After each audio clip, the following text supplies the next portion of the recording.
I'm Christina Ruffini. Welcome to One Decision. Hello and welcome to a special teaser episode of our One Decision podcast. And we have here our counterpart for our panel and some of our events that we're doing in Munich at the Munich Security Conference, where leaders from all around the world come almost every year to talk about security issues, international affairs, and this year is going to be especially spicy.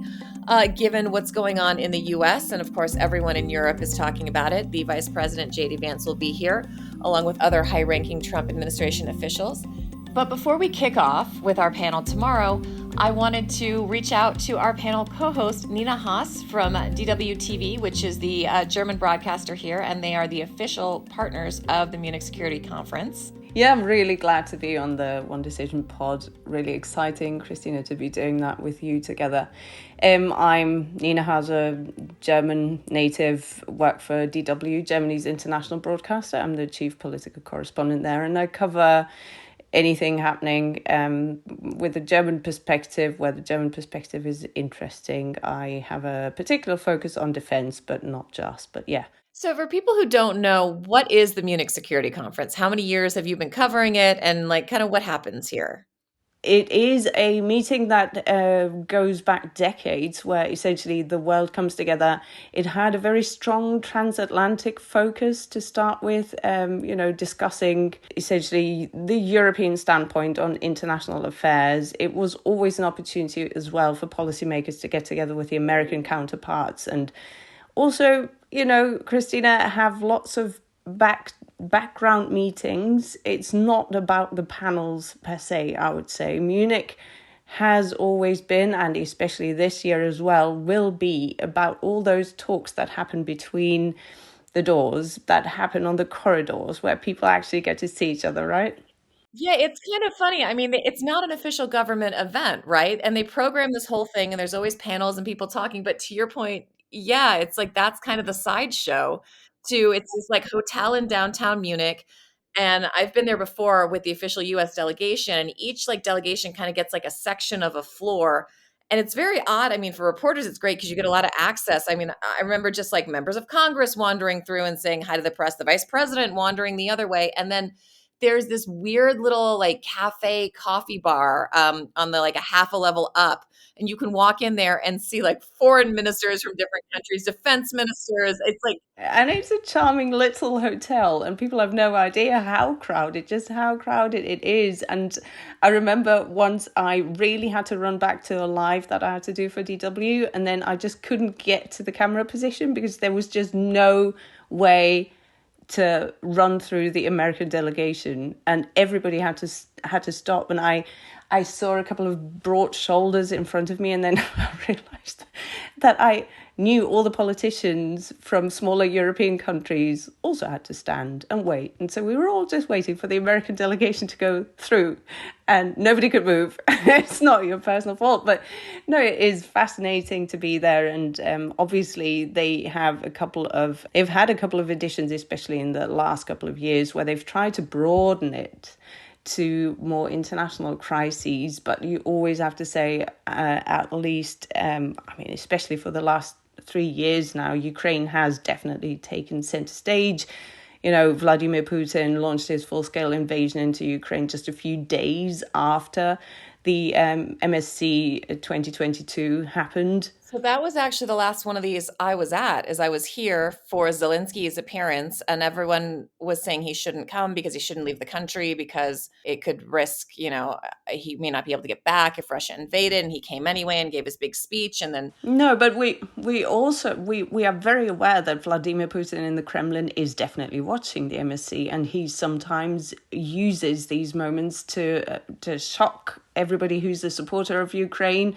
And he does have a thing with dates, doesn't he, Vladimir Putin? And, he will use symbolically the Munich security to commit things that everybody has sort of thought, we're waiting for this to happen. And then the Munich Security Conference happens. And last year, Alexei Navalny gets found dead in his cell, right? So one of his strongest critics, that was also during the MSC. And then Alexei Navalny's widow was there and gave a moving speech, and that of course set the tone for the entire conference right away. One of the things I found interesting is on the official Twitter site for the MSC, they have posted something that says, "How can democracies counter attacks from within?" as part of the agenda for the Security Forum. That seems very pointed to me. Did you read that the same way? Yeah, it is something where a lot of Europeans in particular, I find, are still in denial. Many security experts will tell you now, even on the record, that we are at war. It is a hybrid war, and there are lots of attacks that are happening. You know, we have stories here where we see a lot of drones in Germany over military installations, military bases, where Ukrainian soldiers are being trained, and people are still grappling with this new reality. So I think the MSC is also always a forum to raise awareness about issues, where, you know, to have an impact on the general discussion, where sometimes when you find yourself struggling with party politics or national domestic issues, you lose focus and you lose sight. And this is something definitely where they have understood they need to push the debate forward, because many countries are still reluctant to increase defense spending, and all security experts, international foreign policy experts, will tell you, no, sorry, but the time of peace dividends that you had here comfortably in Europe is up. But European countries especially are still in Western European countries, and my own, we're not in a good situation still. We're still not completely sure whether we'll manage to meet that 2% GDP goal for defense spending. Well, and that's something that, really upset President Trump his first term. And we did see a lot of European nations step up their defense spending and their commitment to NATO. But I think it's something that we're going to see even more the next term, especially as you've got people like Secretary Pete Hegseth this week saying Ukraine has got to come to the realization that it's not getting its borders back and it's not going to become a member of NATO, and it needs to look to Europe to its own defense, which there's a couple contradictions in there. Mainly, if a lot of the peace plans that have been floated for Ukraine, and keep in mind, these are not actually coming from Ukraine, these are coming from elsewhere, have floated, okay, well, maybe they could capitulate some of their territory and their reward could be, becoming a member of NATO. It's going to be a harder sell if they're asking them to give up territory and then not become a member of NATO and then turn to Europe for their security. But which European security apparatus would that be? Would that be this newly, trying to get stood up EU defense wing? Would that be NATO? Would that be individual nations? The UK and France have said they'd be willing to patrol a sort of DMZ in Ukraine. It's all very uncertain, and there certainly will be a lot to talk about at these panels. Is there something in particular you're looking for? Is there a common theme you think we're going to hear? I think it's definitely the big question, what is Trump going to do? Everybody's having big expectations because Donald Trump said that he wants the war to end. Many people, even in Europe, are saying, well, Donald Trump uses instruments out of the box. So that also causes some insecurity, uncertainty for Vladimir Putin. Maybe this is a good opportunity if Donald Trump uses all the instruments he has at his disposal. People will want to put a bit of flesh to that bone. What does that mean? What are the conditions that Ukraine can accept? Because it's clear that the Europeans will always say the Ukrainians have to decide when is the right time to agree to negotiations and then eventually agree to a ceasefire. And what can the conditions be? Does it have to mean giving up territory for good? Definitely not. The Ukrainians will not accept that. But I've heard people, including the head of the Munich Security Conference, float the idea of, maybe you can agree to not give up the territory, but for a certain time, you could give up your sovereignty on that territory, and that territory can essentially be kept neutral. Now, just how that would work, I don't know, whether they're thinking of similar solutions to the one that we had here in Germany after the Second World War. That is definitely something, where the eastern part of Germany was also had very, very strong ties with the Soviet states at the time, but it was still, never, the idea was never given up that Germany would be reunited one day. So, it's not just black and white. And I think people are really looking forward to it. There is a lot of anxiety as well, because of course it could also provoke the crisis to develop in a way that would potentially see escalation. But that is definitely the big question. What do the Americans want? What are they prepared to give? And then, of course, if you do reach a ceasefire, who will guarantee Ukraine the security once they've agreed to put down the weapons to defend themselves? How do they know that Russia will stick to their words and not attack them again? Right. If you give a mouse a cookie, right? If you give Putin the Donbass, what else is he going to want? I will be curious to see how leaders react to Trump, because the first time around, there was a lot of open, vocal pushback. And this time around, at least domestically, people are really scared to a point that is concerning. You are not hearing pushback like you were, because every time there's pushback, there are immediate repercussions, which may or may not be legal, but then they got to get worked out in court. And everyone is afraid of that happening. And look, we saw it with Canada and Mexico with the tariffs, those were able to be worked out. But you did hear a pretty strong showing from Trudeau, because Trudeau, who had to call an election, he dissolved his government because he's unpopular and wasn't expected to win this next election, has now, his Liberal Party's got like all kinds of an all-time high for standing up to him.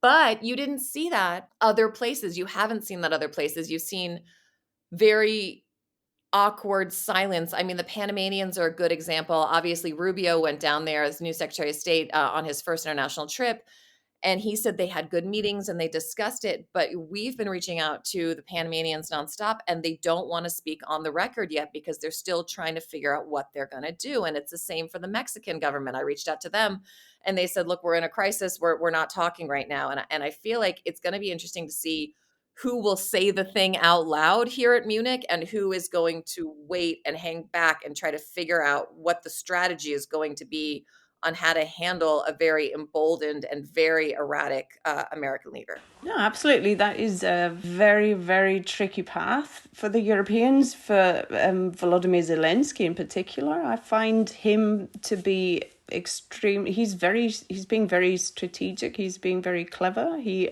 will flatter Donald Trump.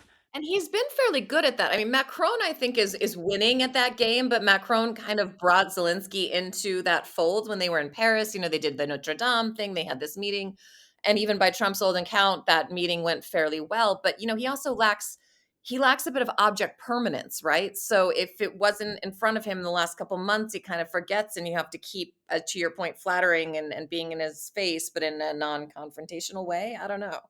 Yeah, which is why it's really important for you to be in the same room as the American delegation, which is why everybody is so excited to hear from J.D. Vance. And like we say, meet him potentially in the corridors and just say, hi, I'm the Prime Minister of Denmark. And, I really like Greenland and it's not yours. And I forgot about Greenland. This is definitely a good opportunity for the Europeans to introduce themselves because, of course, it's a complicated continent. It has a lot of countries and they're all very confident, but they're confident to a point that they still haven't understood that they need to speak with one voice when it comes to the Americans, when it comes to the Chinese, when it comes to the Asians, Indians, all the Africans.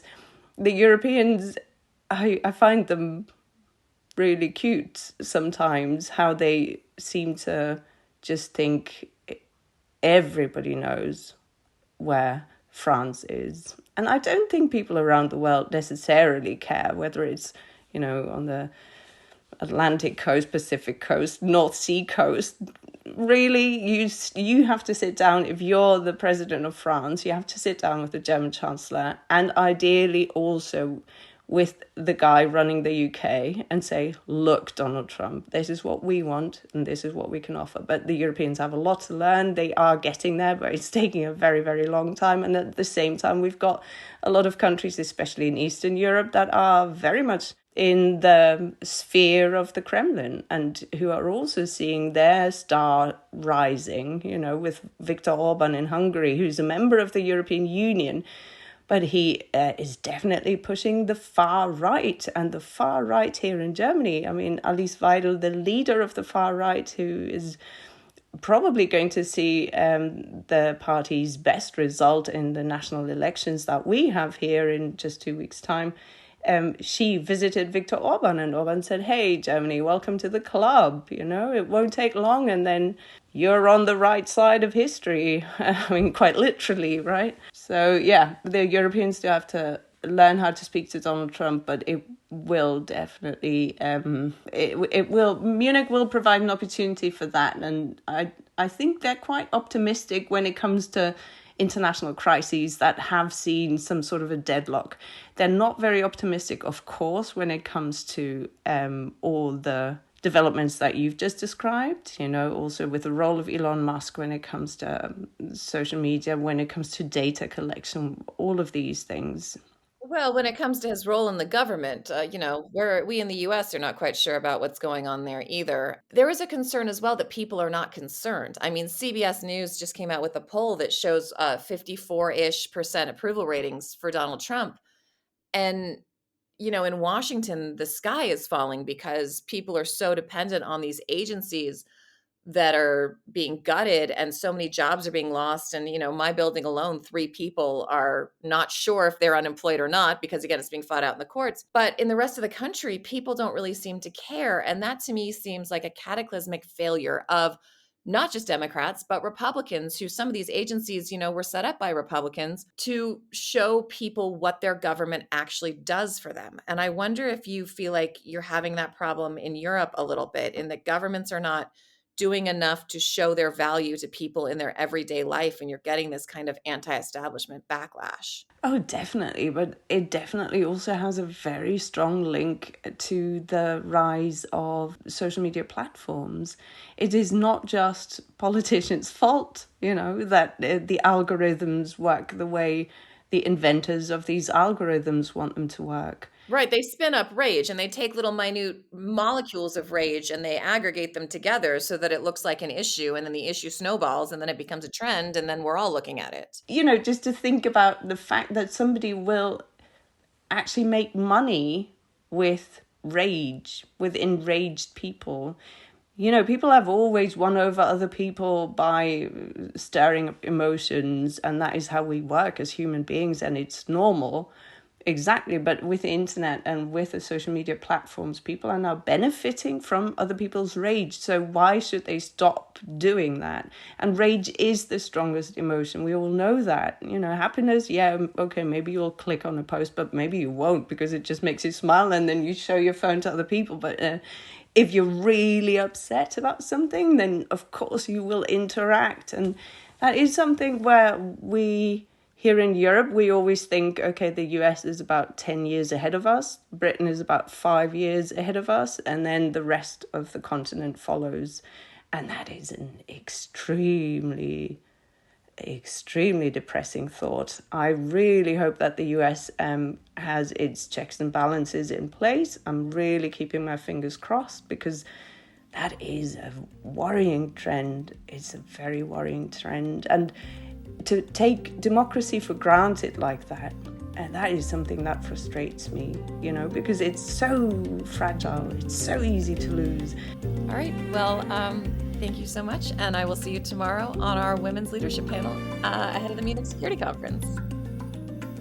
All right, that'll do it for us for now, but be sure to stay tuned for more content from Munich. We're going to be talking to leaders here all this week, from the Middle East, from Europe, from the US, hopefully, if they'll sit down with us. We're going to be dropping that content in the feed as well as on the website and our social media channels. So tune in, get ready. Please go to onedecision.com, and we'll see you very soon. Thanks for listening.